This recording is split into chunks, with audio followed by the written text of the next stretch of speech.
안녕하십니까. 에이탑 대표연장 이한정입니다. 정말 골칫덩어리인 얼굴살, 이 이중턱 때문에 고민하시는 분들 정말 많으시죠? 저희 에이탑에서는 여우라인이라는 얼굴 지방 흡입, 그리고 펠리컨 수술, 즉 이중턱에 있는 근육 묶기라는 수술로 숨겨진 V라인을 찾아드리고 있는데요. 오늘은 이 이중턱 부위의 수술과 회복적 구조에 대해서 좀 더 깊이, 심화적으로 오늘 설명드리도록 하겠습니다. 사람의 턱 아래, 이 이중턱 부위는 우리 이 목을 둘러싸고 있는 광경근이라는 플라티스마 머슬로 이제 둘러싸여 있는데요. 이 머슬을 이제 기준으로 바깥쪽의 지방층, 그리고 안쪽의 지방층과 근육층, 또한 침샘으로 이제 구성이 되겠습니다. 이 이중턱 부위에 각각의 회복적 구조물이 적지 않은 볼륨을 차지하고 있기 때문에 각각의 구조물의 볼륨을 올바로 적절하게 줄여주는 것이 이중턱이 개선되는데 키포인트가 되겠습니다. 그리고 이 안쪽에 있는 이 구조물들은 CT나 초음파를 통해서 좀 더 정확하게 각각의 볼륨을 체크할 수가 있는데요.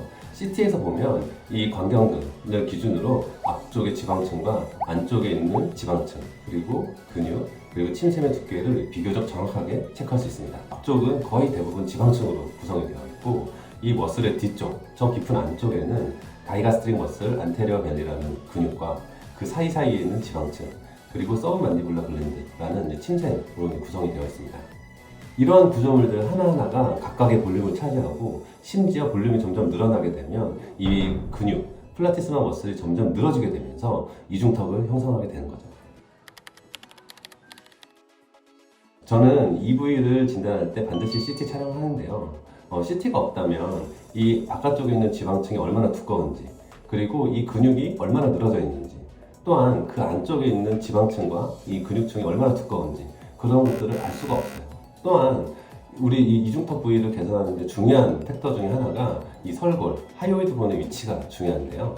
그 하이오이드 본의 위치를 정확하게 파악하는 데 있어서도 CT 촬영은 매우 중요하다 생각합니다. 그렇기 때문에 저는 이중턱 수술할 때 항상 CT를 촬영해서 각각의 부위를 정확하게 두께를 체크하는 것이 중요하다고 생각을 하고요. 이러한 두께들은 절대 그냥 손으로 만져서는 알 수가 없습니다. 넥 리프트로 유명한 닥터 펠드만, 그리고 닥터 티모시 마틴이라는 분들은 넥 리프트 수술에 있어서 성공적인 결과를 위해서는 플라티스마 머슬 뒤쪽, 즉 깊은 층에 있는 근육과 지방, 그리고 침샘의 볼륨을 적절하게 줄이고 나서 근육을 묶어줘야 비로소 효과적인 서비코 멘탈 앵글, 즉 목의 각도를 만들어낼 수 있다고 이야기했습니다. 저도 그 주장에 상당히 동의를 하는 바이고요. 저도 그래서 목 라인을 좀 더 예쁘게 개선하기 위해서는 플라티스마 머슬 바깥쪽에 있는 지방뿐만 아니라 앞쪽에 있는 깊은 층의 근육과 침샘, 지방을 같이 효과적으로 볼륨을 줄여줘야 비로소 예쁜 목의 각도를 만들 수 있다고 생각합니다. 이 깊은 부위의 지방을 제거하기 위해서는요, 두 가지 방법으로 수술하게 됩니다. 첫 번째로는 라이펙터미, 즉 지방을 직접 눈으로 보고 잘라내는 방법.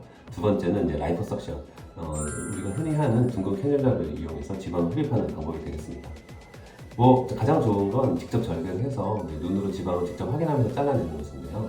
실제로 수술을 하다 보면 절개를 했을 때 절개 부위가 그렇게 길지 않기 때문에 지방의 전체적인 분포를 정확하게 확인할 수가 없습니다. 그래서 시야가 조금 불편하고요.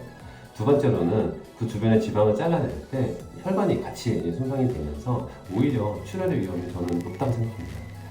또한 지방을 잘라낼 때 이렇게 듬성듬성 잘라내는 경우가 많아서 실제로 이 부분의 표면을 매끈하게, 이분하게 흡입을 제거하기가 어렵다는 것이죠. 그래서 저는 지방을 직접 잘라내는 방법보다는 캐뉼라를 이용한 라이포석션, 흡입 방법을 좀 더 선호하고 있습니다.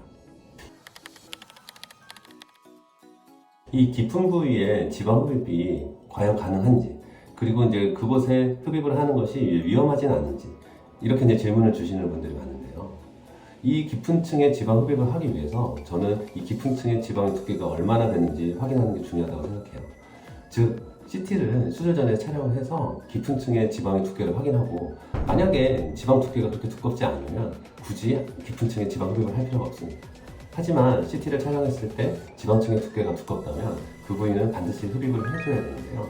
실제로 지방층이 두껍게 되면, 그리고 그 깊은 층에 투메센트 용액이 적절하게 들어가게 되면 흡입을 할 수 있는 스페이스가 상당히 많이 나오게 됩니다. 그래서 끝이 둥근 캐뉼라를 이용해서 플라티스마를 뚫고 그 안쪽으로 캐뉼라를 진입시켜서 적절하게 그리고 부드럽게 흡입을 하면 충분히 우리가 원하는 양만큼 지방 흡입을 할 수 있게 됩니다. 실제로 이 깊은 부위는 바깥쪽 얕은 부위보다 혈관들이 많이 분포하기 때문에 출혈의 가능성이 조금 높은 건 사실입니다. 그래서 요새는 이 부위의 출혈을 줄이기 위해서 최근에 울트라 사운드를 이용한 그런 라이프 석션 장비들이 많이 발달되어 있는데요. 엘사와 같은 그런 울트라 사운드 초음파 장비를 이용해서 흡입을 해준다면 좀 더 혈관 손상을 줄이고 퓨어한 지방을 좀 더 손쉽게 뽑을 수 있다고 생각합니다.